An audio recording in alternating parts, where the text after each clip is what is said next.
Welcome to Session 5 of Reading 3D for Beginning Teachers. Today we'll be looking at the web page mclasshome.com. On that page we're going to look at the student summaries, class summaries, and look at the Now What tools, specifically the Small Group Advisor. Just a quick review. You will be needing the following things. They probably are in your Reading 3D notebook from past sessions. The first thing that we're going to need is the basic early literacy skills page. We're also going to need the TRC cut points graph and the Dibbles cut points graph. You're also going to need a computer, a laptop or a desktop to access your MOY data, and a printed copy of your class summary page. On this class summary page you should have your BOY and your MOY data on it. My recommendation is that you rank the composite scores under the BOY and then print it. This way we can look at their growth. We're going to see some examples of that in the upcoming slides.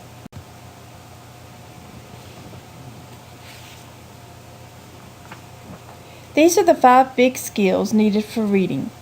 Phonemic awareness is the skill where children hear that words are made up of individual sounds. FSF are for sound fluency, and PSF are for segmentation fluency. Those assessments measure phonemic awareness. So if your student has a low FSF or PSF score, you will need to find some activities for building phonemic awareness. The next skill is phonics. This is where we put the sounds of the letters and the letters together. Nonsense word fluency, NWF, Dibbles oral reading fluency, DORF, and word rec, WR, all measure a child's phonics skills. If you'll notice, all the blue assessments are considered Dibbles assessments. The yellow assessments are our TRC and word rec. Remember that Reading 3D is made up of 2 areas, Dibbles and the early learning diagnostics, which is also, we refer to it as the TRC and word rec.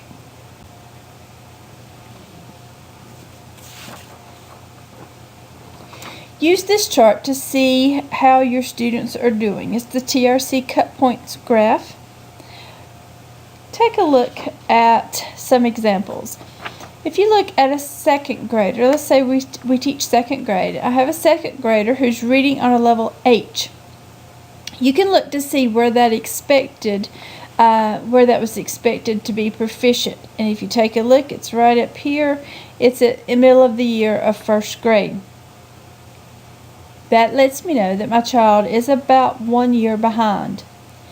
Same thing if I'm teaching second grade and my child scored an O, I can look down here and see, okay, that was middle of the year of third grade. That's when that's expected to be proficient, so my child is about 1 year ahead.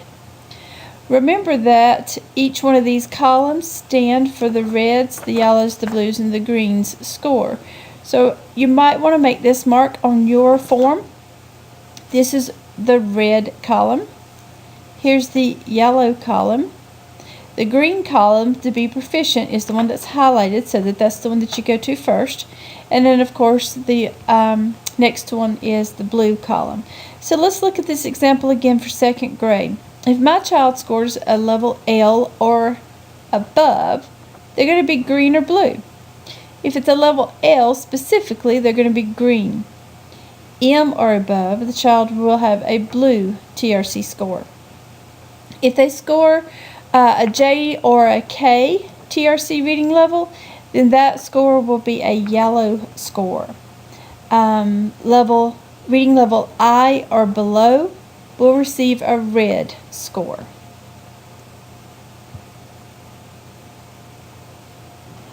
Remember this report from BOY? You will need to update it with your MOY data. If you need a clean copy of this, welcome to contact me. I'll be glad to send you one, or you can just do it on your paper.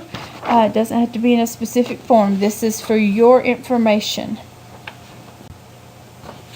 Okay, now I'd like for you to pull up mclasshome.com on your computer or your laptop, whichever one you're using. You're going to choose the Reading 3D purple button.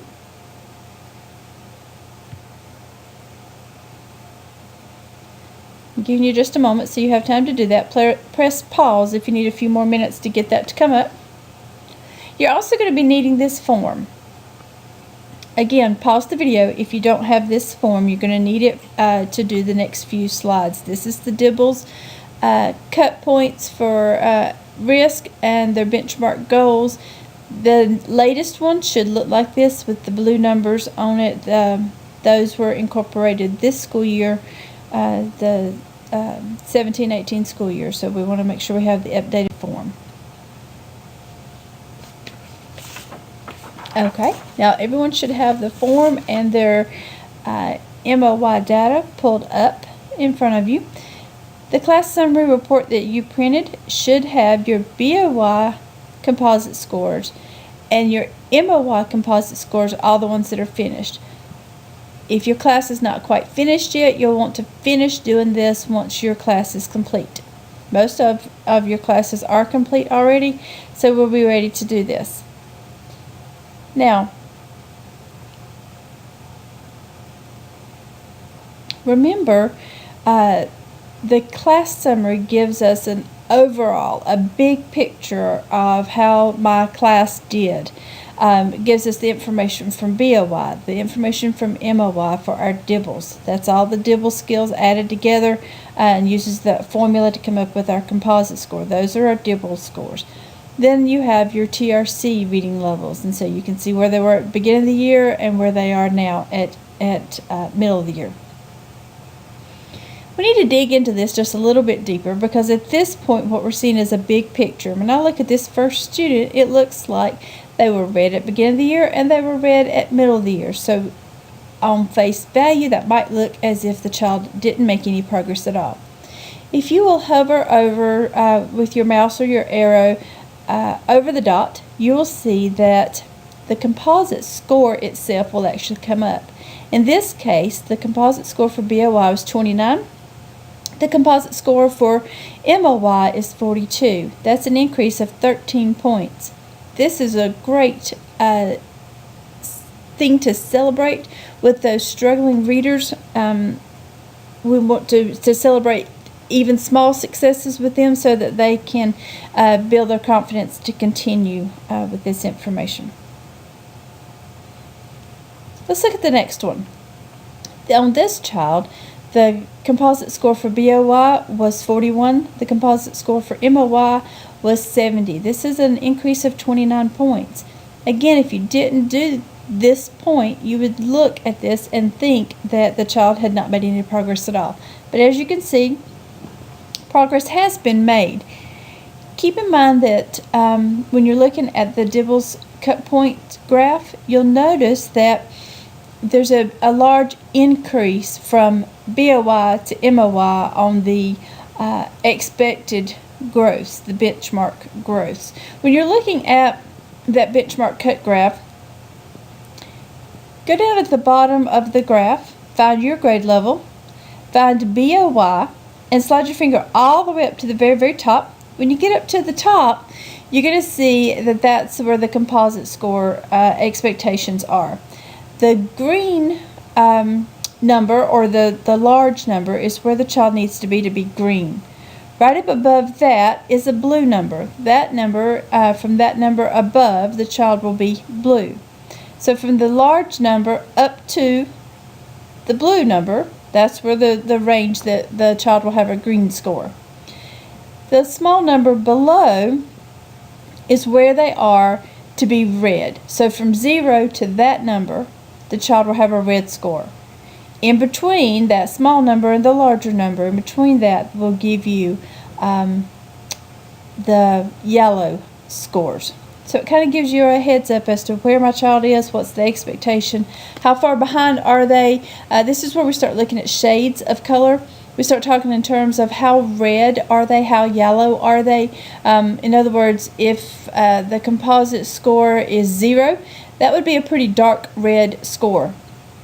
Take a look at your composite score, whatever it takes to become yellow on your grade level. If the child was 3 or 4 or 5 points below that, so they're getting really, really close to being yellow, we would consider that more of an orangey kind of color, which we know that means we're going to treat that child differently than the child that scored a 0. They're going to need different activities and different procedures to help them grow. Probably would be in different small groups, even though they both have a red composite score. Depending on their shades of color, they may be in different groups together. Let's take a look at some more of these students. Here's another one that had a red composite score at the beginning as well as the end. If you'll notice here, it's 59 for the beginning of the year, 91 for the middle of the year, with an increase of 32 points. Here's another one. This child went from a yellow composite score to a green composite score. They were at 116 at the beginning of the year and 194 at the middle of the year. That's an increase of 78 points. That's fantastic. Here's a child that went from a green score to a blue score. The number was 148 to 256, which is an increase of 108 points. Now, let's take a look at this next student. You'll see that there's a green composite score at the beginning of the year, and it dropped down to a yellow composite score at the middle of the year. Again, if we look at this just face value, we might think that my child has gone backwards. Instead of making growth, they've gone backwards. Well, that may not necessarily be the case. Toggle over it and see what the actual score is. As we can see, the score for BOY is 150. The score for MOY is 157. There was still an increase of 7 points, but because of the expectation for meeting proficiency from beginning of the year to middle of the year, there's a large jump between those two. Because of that, the expectations go up far enough that even if the child maintains where they are, they're not going to maintain that green status because the expectations are going to go up and above and beyond that. This is one of the reasons why we progress monitor our greens and our blues more often. We progress monitor them at least once a month. When we used to do it a little further in between, we noticed that our children were not getting this kind of help that they needed so that they could continue to grow and continue to be either blue or green. Now we also want to come over and take a look at the TRC scores. This first student was a level E at the beginning and a level E at the middle of the year. We see that there's 0 levels of increase here, but take a look. At BOY, they were level E at an instructional level. At MOY, they're a level E still, but it's at an independent level. So we can tell they've made some amount of progress. Again, this gives us the big picture. We're going to have to do some digging to really get some more information. We're going to do that in some of the next slides. This second student here was a level B at the beginning of the year and a level E at the middle of the year. That's an increase of 3 book levels from the beginning of the year to the middle. This student was a level H at the beginning of the year, a level J at the middle, which is an increase of 2 scores. A level E at the beginning for this student, a level E at the middle. Again, they were instructional at the beginning of the year and independent at the middle of the year. For a combination, again here it's a 0 levels of growth. The next student was a level H at the beginning, a level G at the middle. They actually shows here, it looks like they went down 1 level, and they did technically, but we need to dig a little deeper and see what were their specific scores. Did they increase on accuracy maybe, or did they increase on their written comp on one part of it? There's ways that they can still make progress even if we see this part right here. So we need to dig a little deeper to really get the full picture.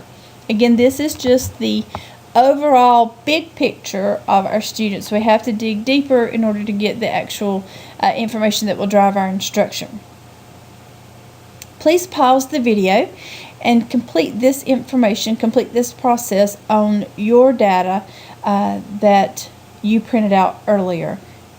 Go through, toggle over the scores, write the scores in, do your plus or minus points here, then go over to the reading levels and do your plus or minus points for each child. This will help you really zero in and see where the growth was, where the needs are as we go on forward.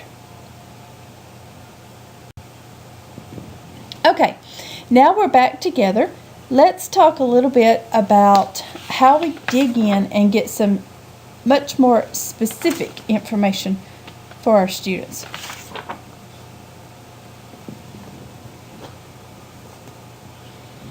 If I want to get the specifics on this assessment so that I can see how did the device come up with this reading level for this student, all I need to do is click on the actual reading level itself. When you do that, it brings up the specifics of this particular benchmark period. It lets you know exactly what was read. Typically, the book at the bottom was the one that was read first. So in this particular situation, you can take a look, and this student read the level G book first. It shows him on a frustrational level, and so we need to look a little deeper to see how did that come about. Because as we go over here and look at the accuracy, it's at 92%. There's a green check here indicating that that is a proficient or an instructional reading level. Slide on over here, we look at the fact that they got 4 out of the 5 comprehension questions correct, but they only scored 1 of the 3 on the written comprehension. Remember, there are 2 written comprehension questions. When the assessors score those, they must enter the lowest score into the device. One of the reasons for this, when you look at our questions, typically for each book, the questions are based off of different standards. Lots of times one of them is a little more straightforward and the other one is a little more deeper, requires a little more thinking, a little more deeper thinking. And so that's where sometimes you get a higher score or a really high score on one and a really low score on the other one. And of course we have to enter the low score. This is not as a punishment. This is to help us to see where our kids need some help. This lets us know that this student could use some help on the standards at a level G for sure. We need to dig a little deeper and see how far we need to go back.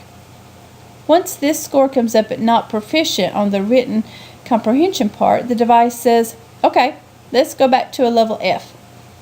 Here we see that he is at 96% accurate. Well, that's a check plus. A check plus indicates an independent reading level. He scored 5 out of 5 correct on the oral comp, but only got 1 of the 3 points on the written comprehension. Again, this turned out to be not proficient, so the device says, okay, let's back up another one. So we go in and we read a level E book. As you can see, 95% proficient. The check plus indicates the independent reading level. We slide over and look at the oral comp. It's 4 out of 5 correct, 3 out of 3 on the retail. Now, what's the biggest difference between a level E and a level F book? It's the written questions, of course. Even though he was still at 95% here, oral questions, you see that there's a not applicable sign on the written comprehension. That's because there's not written questions available for level E. That starts at level F and above. The levels below that, though, will include retail a retail portion so that the children go through and can tell the beginning, the middle, and end of the story. So let me ask a question. Do you feel like this child has mastered the level E concepts, the level E book, or do you feel like this is where we need to be working with our child? And we're working with our child in terms of flex groups, where it's going to be very instructional time, where you're going to be right there with them. It could be some independent times when they take some books home, that kind of thing. What do you think? Would you work with them on a level E, or do you think he'd be better served at a level F? I feel like he would be better served at that level F. When you take a look, he's able to access those words very well. He's able to understand those questions at an oral comprehension level. Now keep in mind that our oral comprehension questions typically are a little more of a surface level questions. The written comprehension questions go a little deeper. The purpose for the written comprehension questions is to show a child's thinking. We want to see how deeply can a child think about the text that he's reading. In other words, after he's done reading it and answer the surface level questions, does he have enough left over to dig deep and figure out some more information about this book? What research tells us is that children normally read and can access those surface level questions about 2 levels higher than the written comprehension questions. Again, the written comprehension questions are based on standards. It helps us to see how the child's thinking about this book and how well they can address the standard that's being covered in this book. I feel good about working with this child on a level F book. We might quickly be able to go to a level G book considering the accuracy for both of these. He's able to access that text very well. We just need to check in on the standards that are being covered and making sure that we don't have any gaps in those standards. So you may be asking this question: where do I start reading with my students? How is this going to work with them? Sometimes it's not always those written comprehension questions that cause a child to stop at a certain level or to go back a certain level. It's another reason we need to dig in a little deeper, because sometimes we're quick to automatically assume that maybe it's on the written comprehension questions, that's what happened and that's what brings our children down. You hear people say that, but we really need to dig in and check this out. This is a great example on the screen now. We've got this student. He read a level H book, and if you notice, this is his whole set of what he did. He only read 1 book for the whole assessment. Now that doesn't happen often, but let's look at why it happened here. It shows that he was at 90% accurate. It shows that he has a check, which is proficient at an instructional reading level. Take a look at the blue box up here at the middle of the page where it says the instructional reading level is 90 to 94%. He was at 90%. That's pretty much by the skin of his teeth he was on that instructional level. So it's not like he's really good and strong here, at least not the way this book is showing. Then we need to look at the oral comprehension questions. He was able to answer all 5 of those questions, those surface level questions, and he was also able to get 2 of the 3 points available for the written comprehension part, which shows him proficient on the oral comp and the written comp. So my question is, which part of this score stopped this child at the level H and didn't ask him to go on up or go down? Well, of course, it was the accuracy part. You will notice, I'm sure, that with some of your children, when we start digging in and looking a little deeper, there are times that they read a book and they answered the questions and the oral comprehension questions. If they only got 3 of those oral comprehension questions correct, the device automatically prompts us to go to the next level down. Well, if that's the case, then it was not the written comprehension questions that would have stopped that child. It would have been the oral comprehension questions. So there's 3 different areas that can control why we stay at a certain level or why we go to the next level or go down a level. So dig in and look at your data for each child so that you have a better picture of what's the need of each child in my class. Where do they need help with most?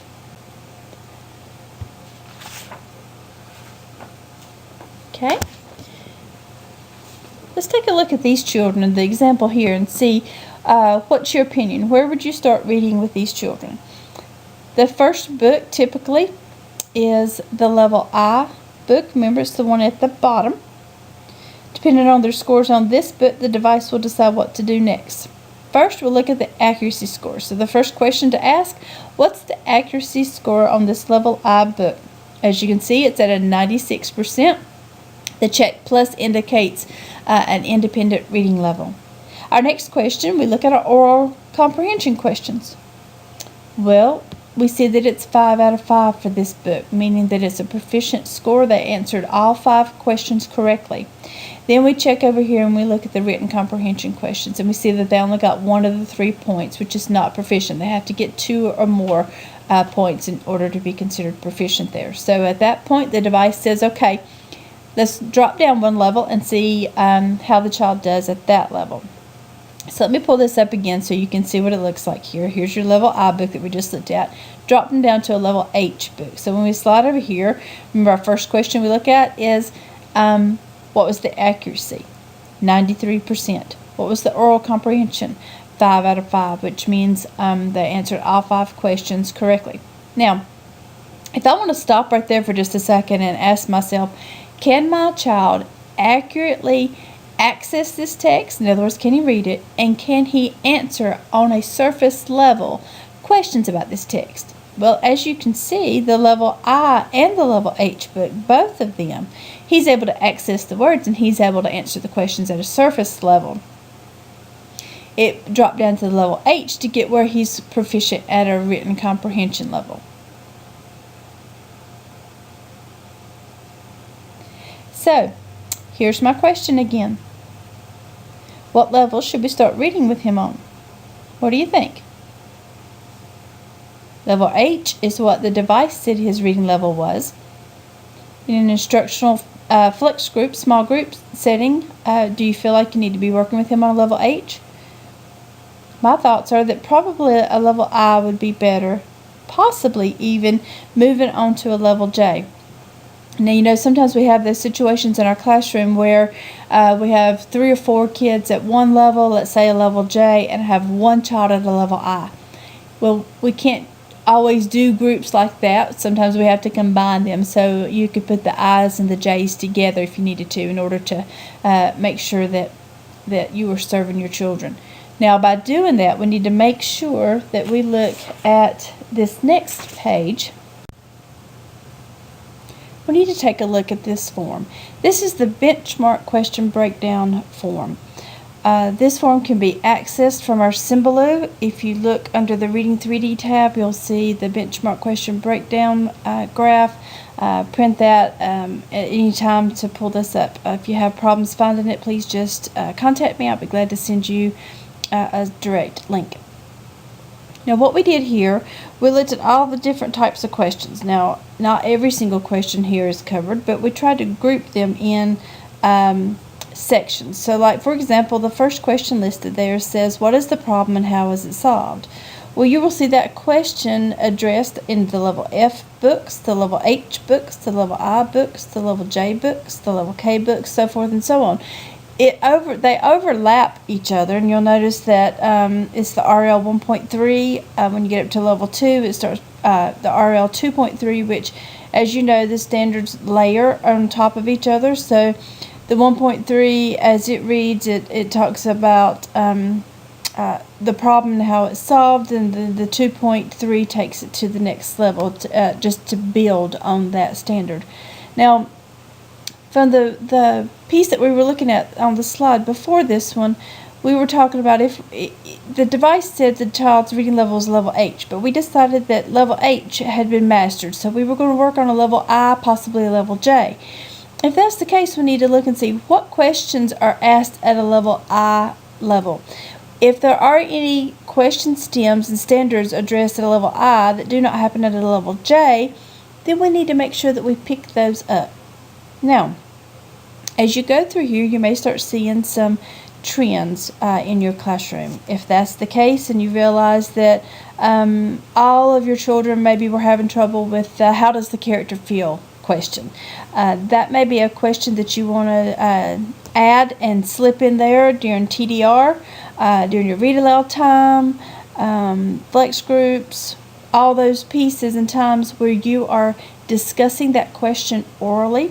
So you can help children start thinking about how this question works. What's the question really asking me? Where do I go to find this? How do I decide on which one it is, and so forth? How do I come up with that? So if this is the question that your children are a lot of them, the majority maybe, are having some issues with, and it applies itself to the book that you're either reading aloud or that you're reading out of Journeys, slip that question in and start discussing it. It's also the one that you want to start doing some extra modeling with. The question where you talk about it orally with the students and you're going to lead them through the discussion process to get to that 4-star writing, to be able to answer that at a 4-star level. Remember, this is going to take place over 2, maybe 3 days. Should not all happen at once, because if it does, we're covering it too quickly and our kids aren't going to be able to master that and really make that concrete.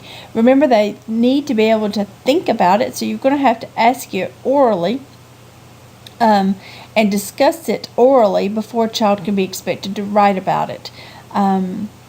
Our children should definitely be seeing these standards and questions that come from these standards all throughout the day, not just during this one time that you're working with the progress monitoring questions. That should be our check time. Are they getting what we're working on? We should be working on them and practicing them all throughout the day.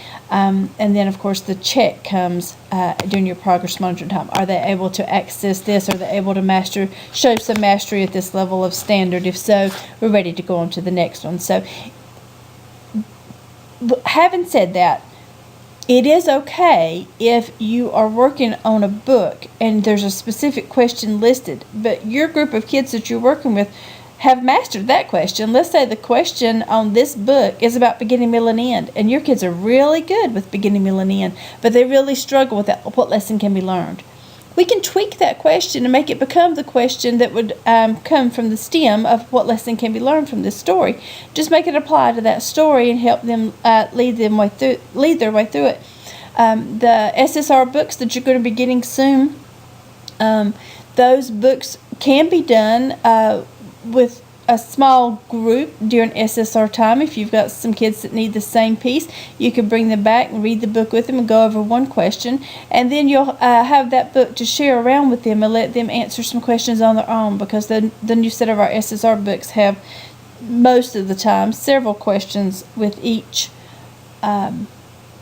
book, usually more than one question per standard, so that you can do the I do, we do, you do model that is part of our framework.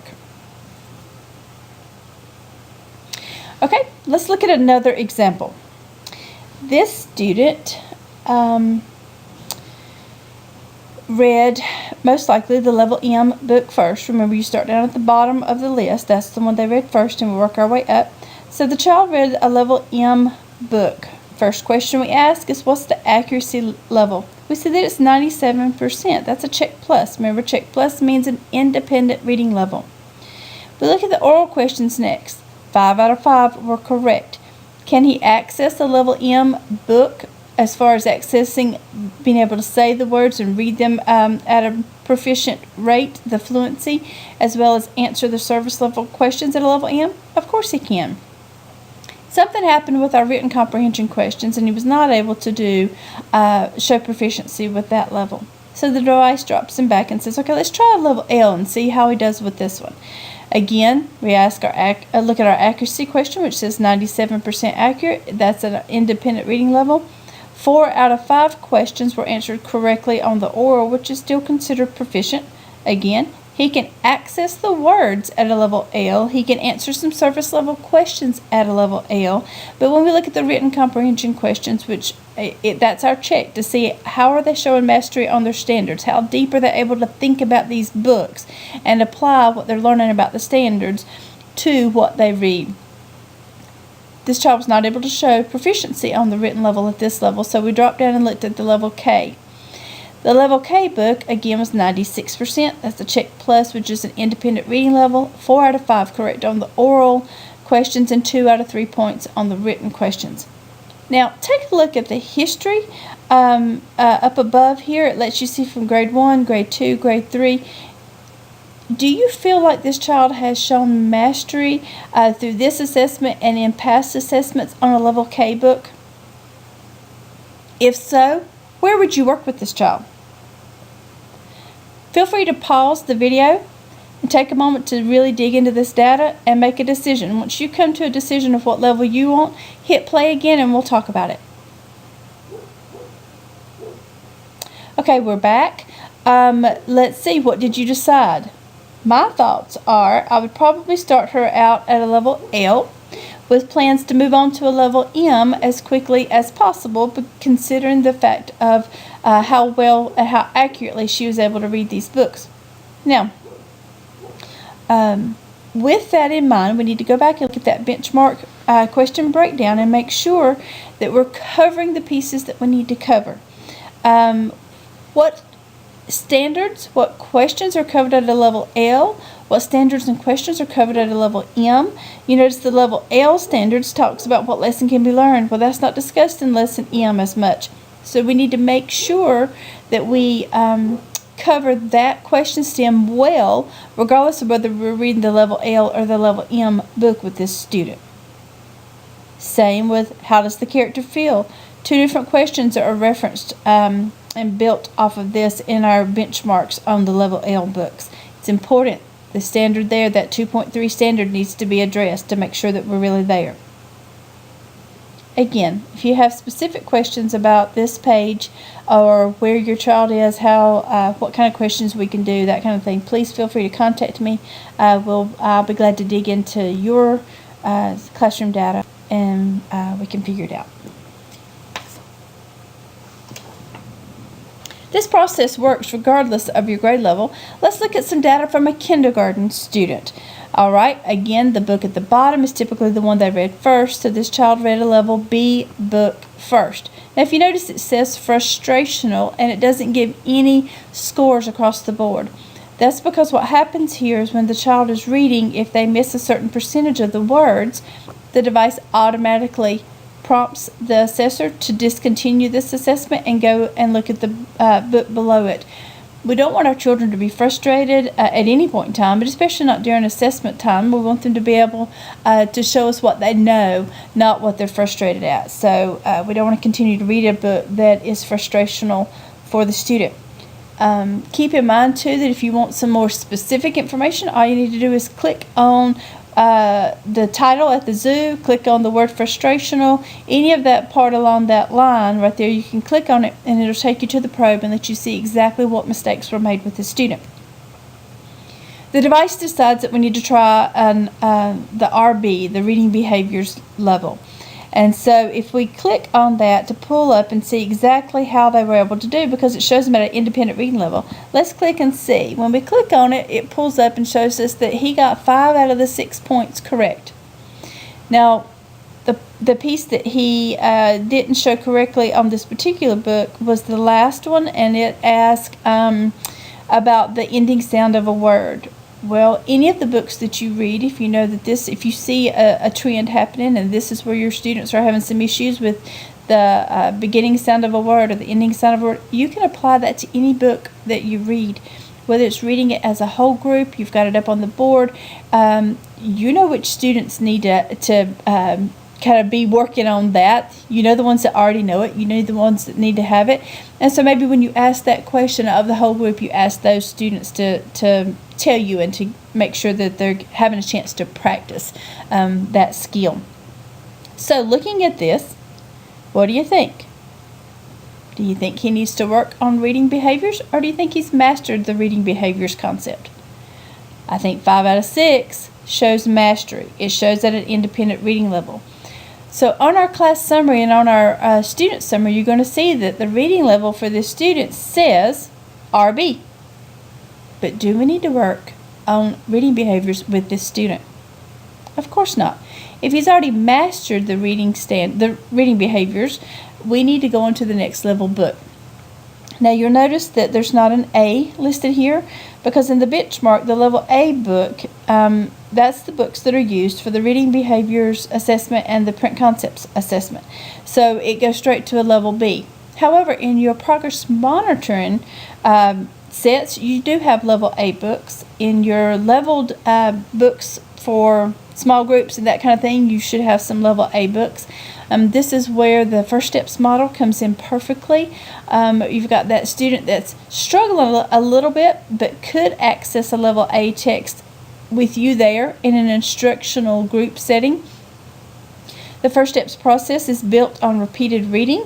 So we would have them do that level A book. We'd have the students read those, with the goal being that over the next 3 or 4 days, the child has read this book 3 to 4 times. The first time they read it, they're going to read it with you. They're going to do some choral reading with it, maybe echo, you read a page, they read a page. We're building that fluency. The second read, they need to do it relatively independent, with the thought that you are still there with a strong level of support. So when they need help on a word, You're going to help them with it. If it's a word that you've been working through, you can always help them sound it out. If it's not, then we're going to, of course, give them the word so they can move on and continue that. You'll notice those level A books, the level B books, the level C books, the repeated vocabulary, the repeated sight words that are in there, the repeated sentence structure, the level A and level B books. It'll be the same sentence structure. The first part of the sentence is the same. The only word that changes is correlates with the picture. And so through the process of doing that repeated reading, by the time you get to the third read or the fourth read, that student has built confidence because they're able to read this text very proficiently, very well. Of course, you want to continue building on that and going from there.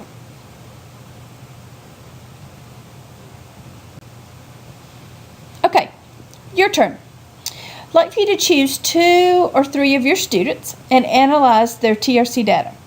Now, you're going to want to analyze the data for all of your students, but for this response, in the response box that you see below there during the question part there, you're going to analyze data from 2 or 3 of your students. So what I want you to do is to list the students' initials. We don't need any names. List their initials, list their TRC level, list the information for each of the book read, you know, the accuracy level, the oral comprehension, the written comprehension, or the retail if that's applicable. List that information so I can see what your information is, and then talk me through it. What's your opinion? What level would you work with this child on during flex groups or independent reading times, and why? Why did you pick that level? Talk me through it and put that in there. There's not always a right or a wrong answer necessarily because you know the child. This is a one-time assessment. This is one great piece of information. It is a fantastic piece that gives us lots of great information, but it doesn't give us everything about this student. You're with the student every day. You work with them all day long. You know the student. You know their strengths in other areas, and you know how this would work best. Pause the video now, please, and fill that out. Once you complete the response box and have filled that in, feel free to hit play again, and we will continue with the next part. Okay, we are back and ready to move on to the Now What tools. This can be accessed from the class summary, from any of your tabs, the BOI, the MOI, the EOI tabs. Any of those areas should work. So when you're on your class summary, your student summary, your BOI summary, that kind of thing, what you're going to do is go up here and click on the button in the right-hand corner that says Now What.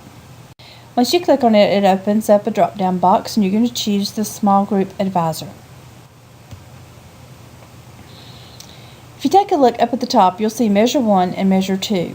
These are the measures that are being used to group the students.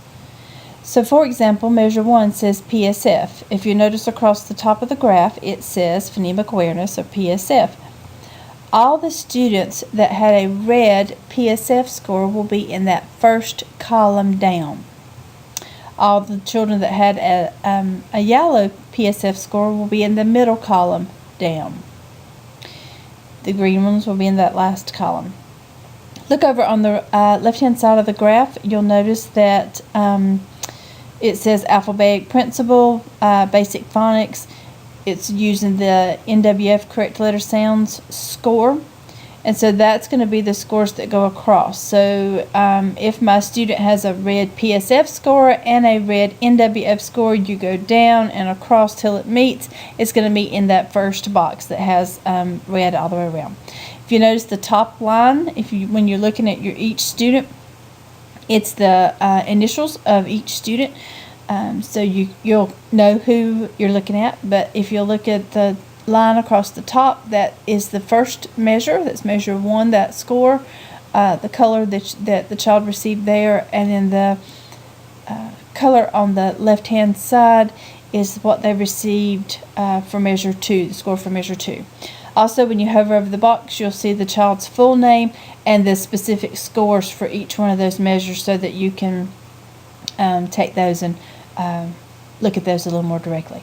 Now I know that you have 9 boxes on here. Sometimes when you group students, you'll end up with kids in all 9 boxes. I know that that's not always a feasible situation to have 9 flex groups, so it's possible that you might need to group these.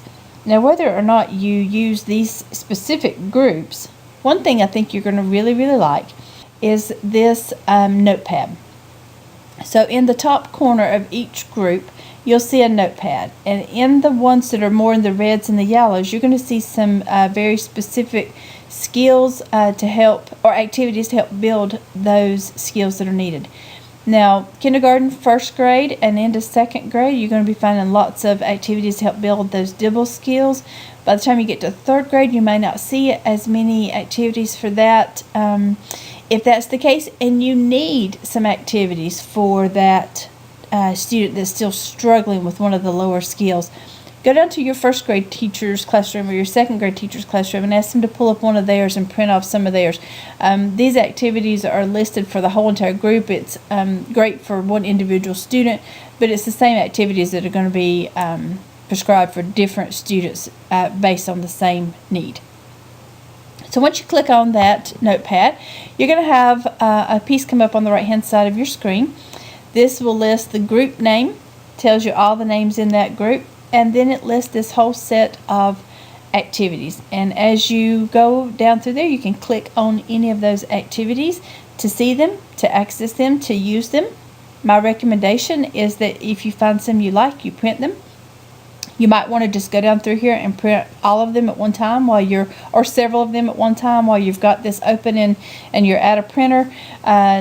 Maybe start keeping a file or a 3-ring binder of your master copies so that you'll have these available so that you can use them at any point in time. I will mention to you that especially if you see an activity that you like, make sure you print it, because at the next assessment time or the next school year, you may not have that specific activity available to you again. They change after each benchmark. So my recommendation is to go ahead and print some of them and let that happen. Now I want to back up just one screen here, and I want you to notice in the box that says measure 2. If you notice, there's a drop down box there. If you click that drop down box, one of the options is you can choose to have these kids ranked by their TRC scores. Do that for me now. Do the drop down box, click TRC, and then right beside of that measure it says group. You're going to need to click that button so that you it will regroup them for you. Now once you do that, if you're in especially first grade, second grade, kindergarten teachers, you're going to want to choose the notepad of one of your higher groups. Third grade teachers, you may want to choose one of the notepads of one of your lower groups to be able to get this. But once you click on that, you're going to see that there's all these activities available for fiction and nonfiction text. Now they're under the specific skills, so they're like characters and setting or compare and contrast. Lots of those are skills that you're going to be working on with your whole group. You'll see that there's an option when you click on it that you can pull the book up in color. You can put that on your smartboard and use it there. You can pull it up on your screen if you're using it with a smaller group. There's also an option to do black and white. If you like to print it, you can print it as a book so that you staple it and it looks like a book. So that you can have small groups work with it. However works best for you. You'll notice that there are 3 to 4 pages for each book that's listed that has very specific lesson plans for that book to help build those specific skills. Again, you may want to go ahead and pull some of those that you find that you like and print them. Different ones are available at different times of the year, so you won't always have every one of them that's listed there now. At the next benchmark, it will change. Find some that you like, go ahead and print you some masters. Another comment I'll make about the books that are on there, when you pull it up, the color version or the black and white version, you have an option to save. So if you're on your iPad, you can save it in your iBooks. If you're on your laptop or your desktop, whatever computer you're on, you can save it in your documents or on your desktop or wherever you like to access it from. So it is available there for you to save.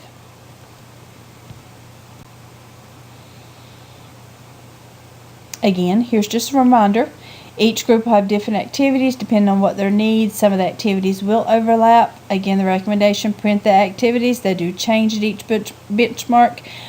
So if you find something you like, especially, you definitely want to print that. If you'll notice also on that tab on the right hand side that has all the activities listed, if you go all the way down to the very, very bottom, you'll notice that there's a link to fcrr.org.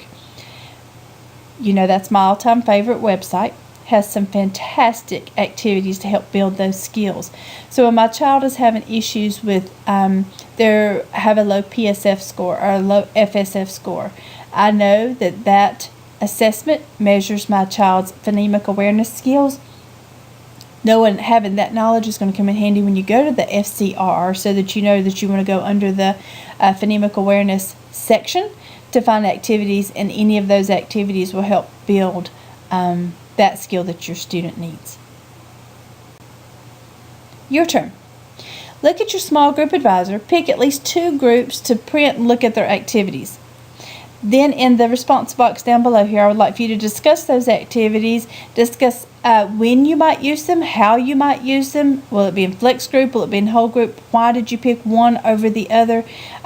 For example, sometimes you see that maybe as a kindergarten teacher, all of your students need some help with nonsense word fluency. If that's the case, you may want to pull up some of those games and do them as a whole group setting. Do those at the beginning of your TDR or at the end of your TDR. Bring those in. Remember that progress monitoring is there as a check on what we are doing as teachers. It's a check for us to see if what we are doing is working. That's why with our students with a red score, we progress monitor very often. Those students are behind as it is. They don't have time for us to be working with activities that aren't working for them. So that's why we have that check often that lets us clue in real quickly. Okay, if these activities are working, the child's going to be making some progress, even if it's small amounts of progress in the progress monitoring. If it's not working for the student at all, they're going to be stagnant there. If that's the case, I need to change activities and try something else. Again, progress monitoring is there to see is what I'm doing working. Well, when I say what I'm doing, I'm referring to the interventions. These activities listed in small group, these activities listed in FCR, those are your interventions. Those are the pieces that have to be taken place in order for you to have something to check when you're doing progress monitoring. If you have any questions about that or would like to discuss that any further, please don't hesitate to contact me. Email me. I'll be glad to talk to you about any of that. Please finish this part before you finish your assessment.